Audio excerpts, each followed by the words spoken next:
You are listening to the War on the Rocks podcast on strategy, defense, and foreign affairs. My name is Ryan Evans. In this episode, I sat down with General Viktor Khorenko, the commander of Special Operations Forces of the Armed Forces of Ukraine. I believe this is the first time he's ever been interviewed, and we had a fascinating conversation. I hope you enjoy the show. Could you tell us a bit about yourself and your military career? Дякую за запитання. Фактично народився в Україні, в центральних регіонах України.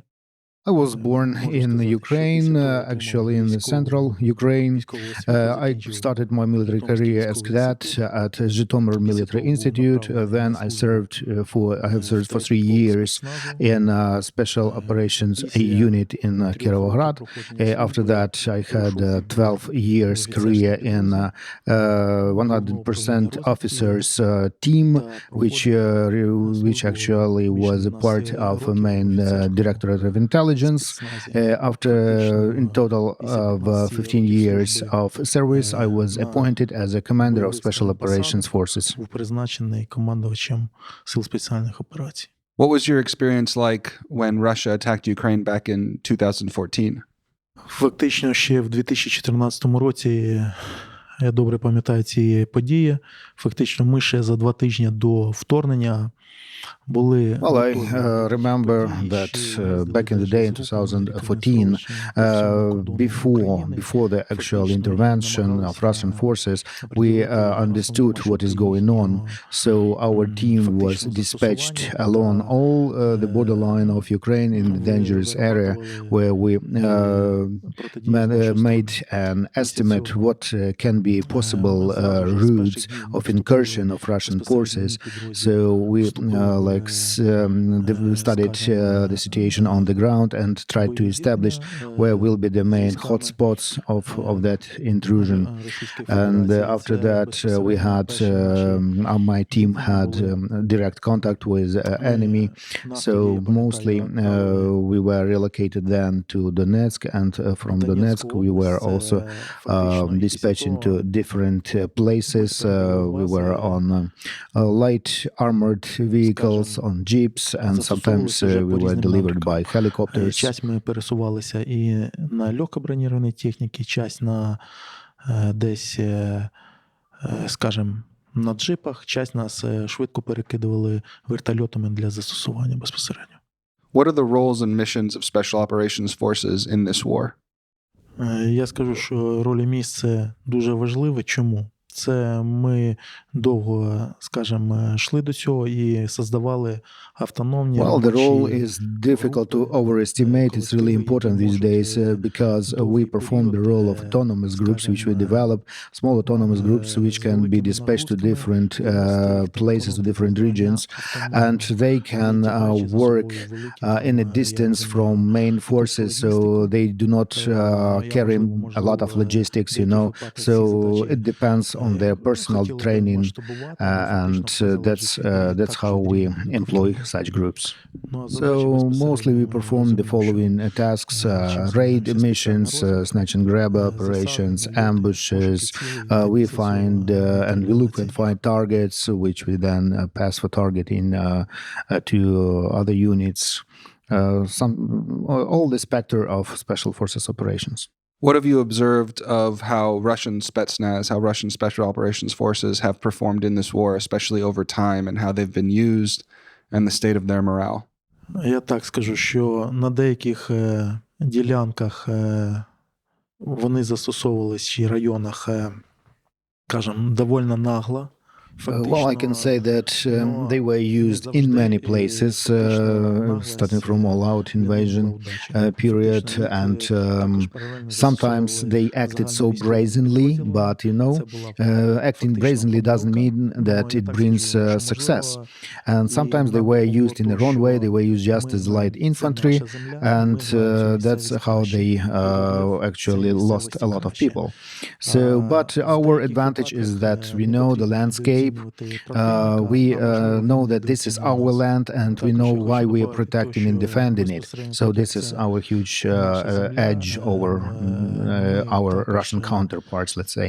Нам на цій землі багато також допомагали Also, наші one more жителі, advantage фактично в деяких випадках, that we know the якщо terrain, we know the для people, our людей people райони actually helped не us a були lot. знайомі Plus, when we фактично formed those місця, autonomous groups before рельєф dispatching якийсь, them to якісь different places, села, we're trying to застройки, find росіяни people користувалися and старими to картами. integrate Фактично, those у нас people були ще into those autonomous новітні groups who know карти, the local і population, who фактично actually ми maybe were намагалися originally from those групи places, застосовувати who have також some так, relatives якщо there, who can have дивилися, communication, хто є who can з цих be acting like a фактично pathfinder. So виходів, це that були was якісь really родичі, з a якими big всі advantage. And місцевості, plus, we і used фактично modern maps, намагалися and в ті Russians use райони outdated направляти maps. людей, які So maybe знають там they трошки underestimated us. райони, людей, фактично для того, щоб було більша ефективність застосування.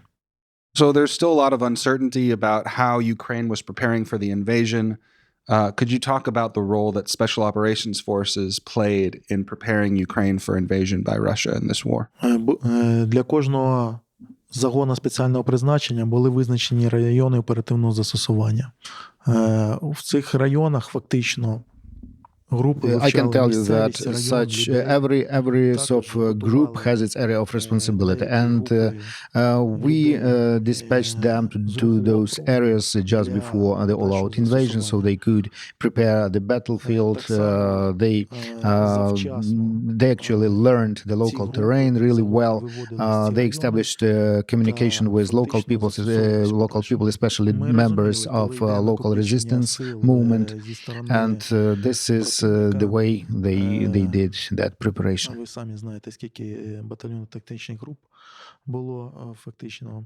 We observed closely what is going on behind the borderline, behind the border of Ukraine with Belarus, with Russia, and we observed that they accumulated a lot of forces, a huge number of tactical battalion groups, and we also prepared the infrastructure there, prepared people, I mean local resistance units, and also we observed that several times they changed the time and date of intrusion. В прикордонних районах та в подальшому, як буде розвиватися ситуація, готували інфраструктуру і готували також людей.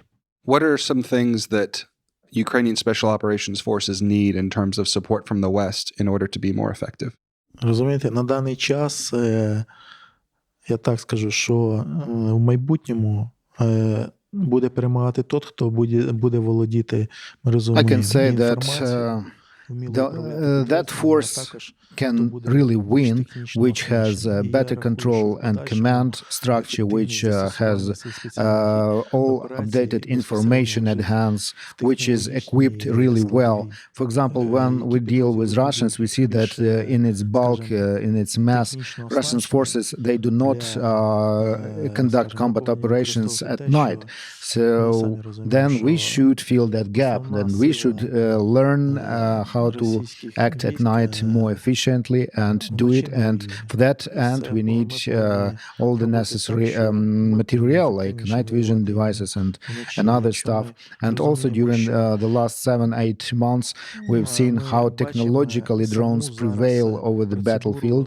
And we also have to develop that capability and to get some help also from the West, from our partners.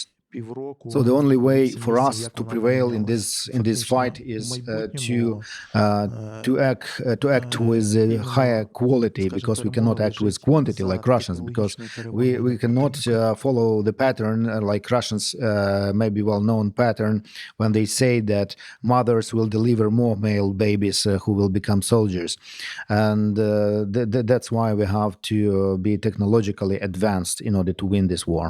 Final question, and this is an unusual question, I suppose, but what if you could say anything to your Russian enemies, to the Russian soldiers fighting for Vladimir Putin, what would you tell them? На даний час, я так скажу, що ми знаємо, що ми захищаємо, ми боремося за свою землю, ми на чуже не претендуємо. Фактично, за що вони... I would like to tell that we know what land we defend, we know why we are fighting, and this is our land, this is our freedom which we protect. And I have no idea what are they fighting for, what initiatives or demands they defend. We have no idea. We will protect ours, but we do not claim for something which doesn't belong to us. So they are being just used. That's what. Thank you for joining us, and good luck in your fight. Також дякую вам, дякую за всю допомогу, що надаєте, та допомагаєте нам в протистоянні проти. Thank you very much for having me today. And again, I'd like to extend my gratitude for everything, for every help, for every support you provide us with. And thank you for actually saying it clearly that we are fighting with Russian Federation. And this means a lot. And again, thank you for helping us to win this war. Thank you so much for listening to this special episode of the War on the Rocks podcast. Of course, we have our membership program, which I hope you've checked out. We recently launched a new show called The Russia Contingency with Michael Kaufman. I think you'd enjoy it if you enjoyed this episode. We also have an app coming out pretty soon for members only again, as well as a bunch of premium newsletter products, including Afternoon Map and a few focused on America's major adversaries and challenges in the world.